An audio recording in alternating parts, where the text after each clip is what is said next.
Hey there, writer rebels. You made it all the way to week 3 of Nanowrimo, but sometimes this can be the most challenging week out of all 4. So join me today while I talk about some tips on dealing with guilt and motivation.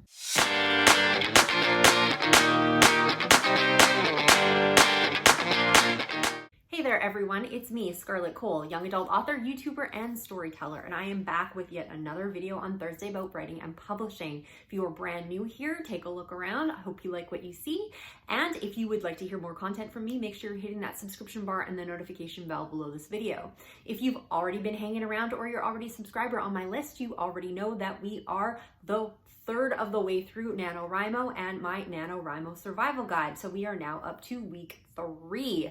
Hopefully things have been going very well for you and your writing, and I'm sure there's a few of you out there that have already crested that 50K goal for the month of November. And for those people out there, I would like to give you a round of applause because that is a huge accomplishment, and I hope that everything is exactly how you wanted it to be and everything is going swimmingly with the rest of your manuscript. But for those people who are still plugging away at those words, week 3 can be one of the hardest weeks in NaNoWriMo. That is because it is not quite close enough to the end yet, but we have still been doing this for quite a while and we've actually come quite a long way. So there's generally 2 things that I find kind of rear their ugly heads in week 3, and that is dealing with lack of motivation and dealing with guilt. So motivation obviously is a very easy one to think of. You kind of lose a little bit of focus. You've been working really hard for about 2.5 weeks, almost 3 weeks now, and it's kind of just wearing you down slowly. If you are not used to writing every single day, this could be a very large accomplishment, and it will start to take its toll on your mental health, on your physical health, and your social life as well, which I'll get into in a minute. But obviously motivation is one of those things that we're going to need to keep up if we're going to get through to week 4. The other issue is guilt, and guilt can come from various different sources, and it doesn't really matter where you are in your life. It could be that you're not focusing as much on your job after hours as you would like to. You are not focusing on your spouse or boyfriend, girlfriend, whatever, your children, or your friends even. So they might be feeling a little bit neglected at this point because at the beginning of the month, it was this fun little thing that you were doing. But now that you're pretty much 3 weeks into the process, they're probably missing you a little bit. So I've got some tips here on how to deal with that motivation problem and to how to deal with that guilt problem. And a couple of these actually overlap and hopefully will help with both of these problems. So if you are dealing with motivation or guilt issues, stay tuned for my fantastic tips. So my first suggestion is to give yourself and others around you a little bit of a break. So I'm sure that you've been working really hard towards your project, and taking a little bit of time off may help reset that motivation and get those brain circuits working again. Also, if you have been avoiding your family, friends, or children, you might want to take a break to spend that time with them. Giving them a little bit of your time and attention this week is probably going to refresh you and is going to allow them to let you move on with your project and give you the space that you need to accomplish the things that you want to do. Hopefully for you, this is not going to be the last book you're ever going to write. So having the support of your family and friends can be a huge help for you in your author career. Setting up a good routine or a good pattern that you are not going to completely disappear out of their lives when you're working on a book is probably a good thing, as it's going to help that last through the rest of your author career. If people are angry or bitter with you about the amount of time that you're spending on your project, yes, I understand this is just a limited amount of time and that you might manage your writing, your author career differently during other times of the year. Keeping everybody on your good side is always a good way to play it. Granted, so that you don't lose a ton of time because you might be battling a full-time job. You might be working a couple of jobs while trying to be a parent and a friend and a mother and a husband and all of those sorts of things while still writing. You might be able to compromise with these people. Sure, I'll sit down and watch the Paw Patrol movie. Is there even a Paw Patrol movie?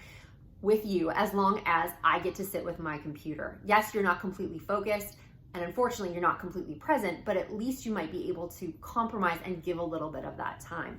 Or, you set up that Zoom call, or you go out for drinks with your friends. However, you don't make a whole night out of it and you leave a little bit early just to get some more words in. Or you show up a little bit late. However that's going to work, that you can give a little bit of yourself and they are going to feel that you are not completely disappearing from their lives. This might seem stressful for you to take a break, especially if you are already behind in your word count, but being refreshed and starting anew will probably help your words flow a little bit better than if you're struggling at this point.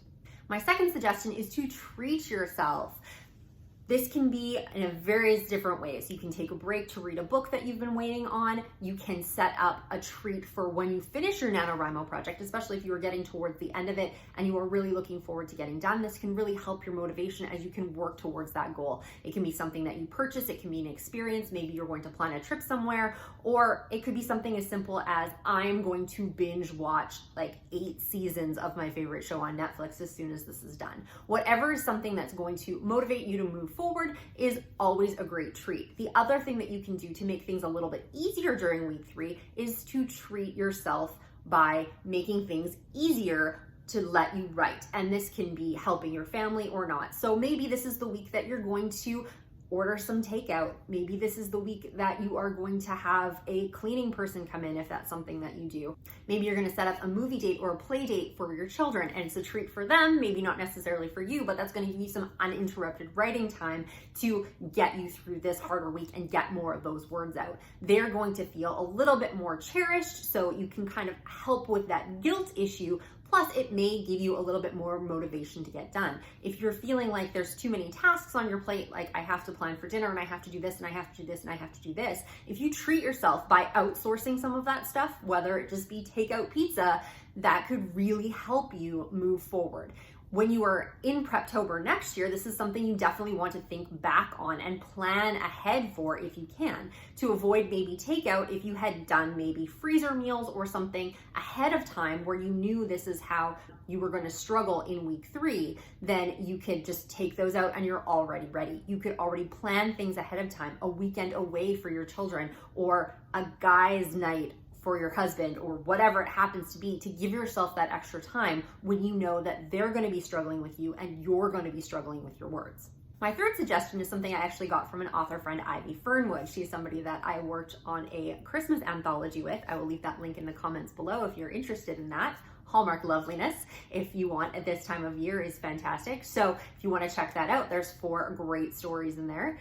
But her suggestion, and this is something that she does for herself, is she actually posts what her flaws and weaknesses are, not necessarily in a bad shaming kind of way, but just to remind herself of the things that she needs to work on, those things that keep her procrastinating, those things that she struggles with her writing. She puts very fun little note cards up on her whiteboard telling her those things that she needs to be cognizant of and think through when she's trying to get her words done. This can really help with motivation because it's a nice way of reminding herself that, you know, it isn't just something going on in her brain. She's aware of what she's doing. She's going to remind herself of how to work through it, and she can keep going. Another offshoot of that is you could put the things that you're really good at if you like a little bit more honey than the stick. So you could put, I am really great at creating characters. I am a really fast typist and I can get a lot of words out.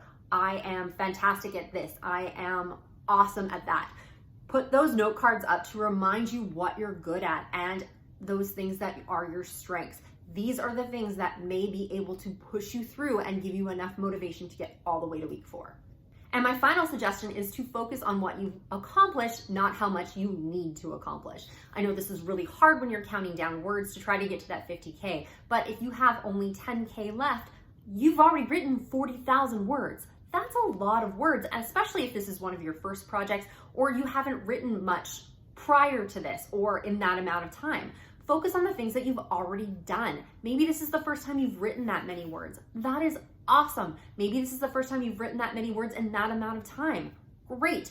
Maybe this is the best constructed plot that you've ever done. Even though it's a struggle now to get those last few words in, it's still something to be proud of.